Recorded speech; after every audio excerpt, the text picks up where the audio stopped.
but actually over the last few weeks it has been sort of sat dormant, waiting to be loved again. Obviously lately we've spent a lot of time in the RS6 because it's been a new car.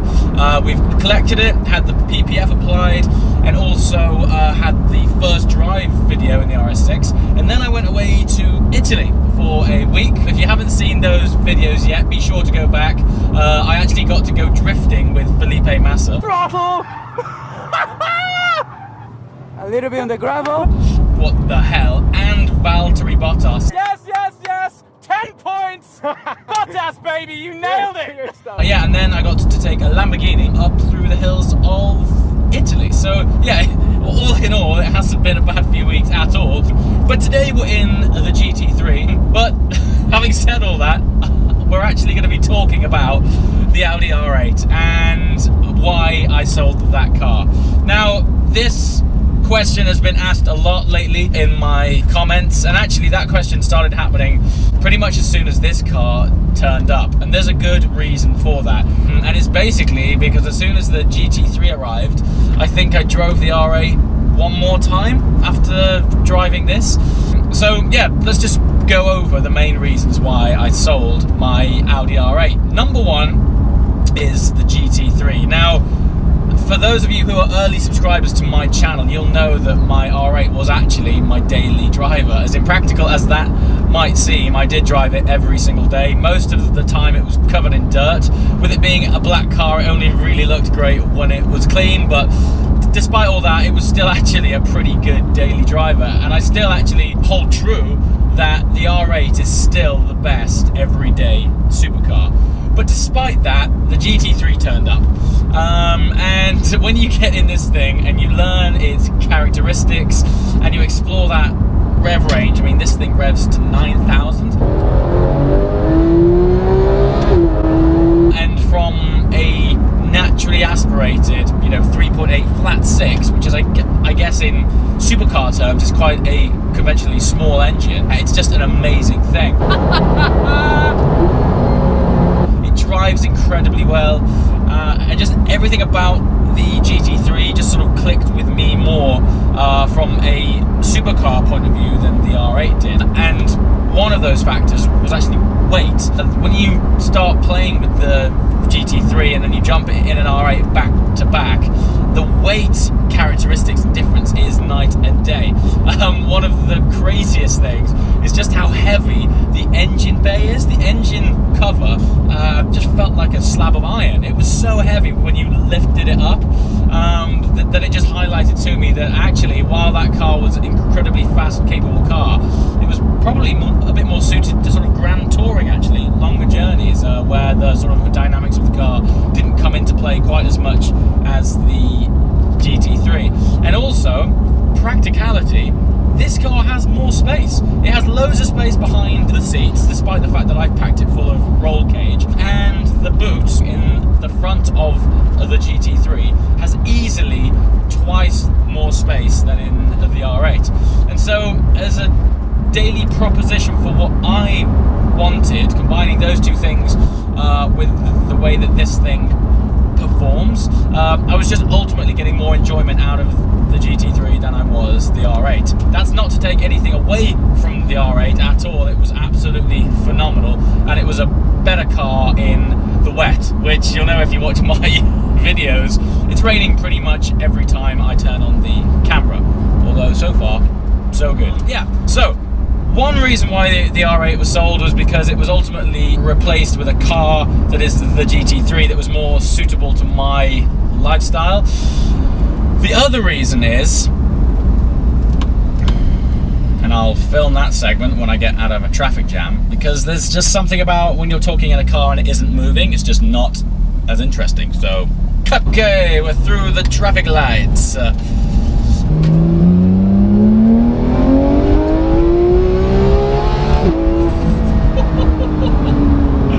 mean, really, I could have just done that clip and said that's why the R8 went.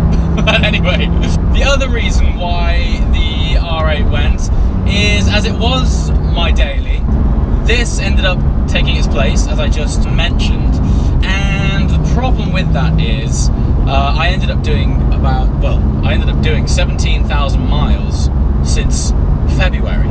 So, you know, in way under a year, I ended up doing way over the sort of, you know, average yearly quota, I guess. So I was basically piling the miles on this car. Now, I normally don't care about that type of thing. I'm a big believer in driving cars. None of my cars are garage queens. You know, all you have to do is watch this channel and you'll know that these cars get used. But I commute a lot, so I'm forever going, you know, up and down the motorways, and it's the motorway miles which were starting to get to me. I don't care if this had 100,000 miles on it, providing they were in the Alps. So I want the miles per mile ratio. I need to be quite high, right, when you're putting it on a car like this. And it was getting to a point where lots of these miles were actually just motorway boring miles, and I thought, you know, this isn't right. It's an injustice to this car to see those miles not being represented truly in what it was made for. And so I thought, R8's gone. This car, albeit while it suits my lifestyle outside of the drudgery of the M6, I thought, you know, it's probably about time that I got something potentially more practical or more suitable to the sort of daily grind. And, you know, people watching this will probably think, well, you have a Range Rover, why don't you use that? Well, I'll be honest, if you watch the Range Rover video,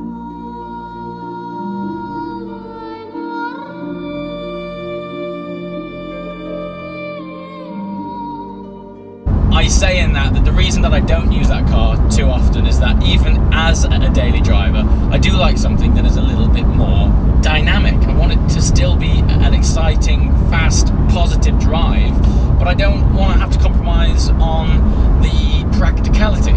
And so a few cars fit that profile. For me, it's the RS6, the Ferrari FF, and potentially the Range Rover SVR, okay, because that's the fast one.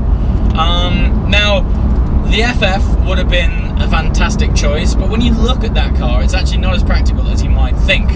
First of all, it doesn't have 4 doors, so I don't class that as a truly practical car. It's got 4 seats, but you have to push the seats forward and wait for half an hour while it goes and pushes forward. And then anyone who actually wants to get in the back can't gracefully get in the back. You have to sort of squash yourself through between seat and B pillar to try and get in the back. And then when you're in the back, there isn't actually that much space. And the boot, don't get me wrong, it's there, but it's not a boot, it's more of a hatchback.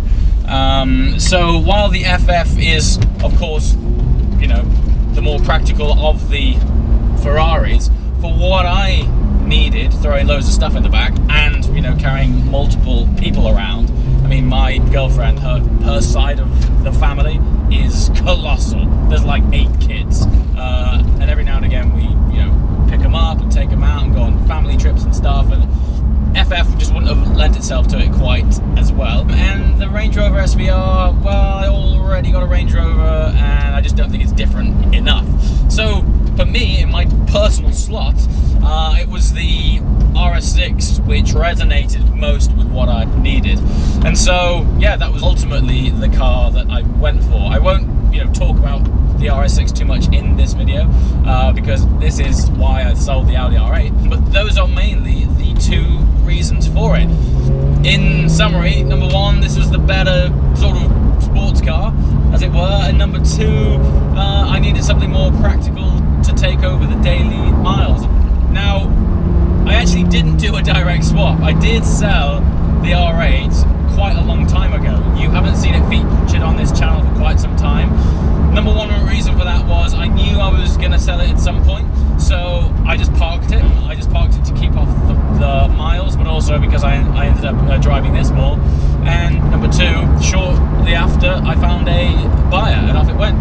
So yeah, R8, you have been fantastic. I wouldn't mind spending some time in the new R8, because from the short amount of time that I spent in that, it's very, very good. But yeah, ultimately, I'm still super happy with the GT3 as the more daily sports car, but for the mile crunching and practicality aspect, the RS6 has swooped in and taken its place. So, there you have it. 2 condensed reasons as to why the Audi R8's gone. You've been a wonderful car, but it was just time to move on. That was a quick summary video for you guys and the people asking the questions. To summarize it one more time, I'll see you later. Ciao!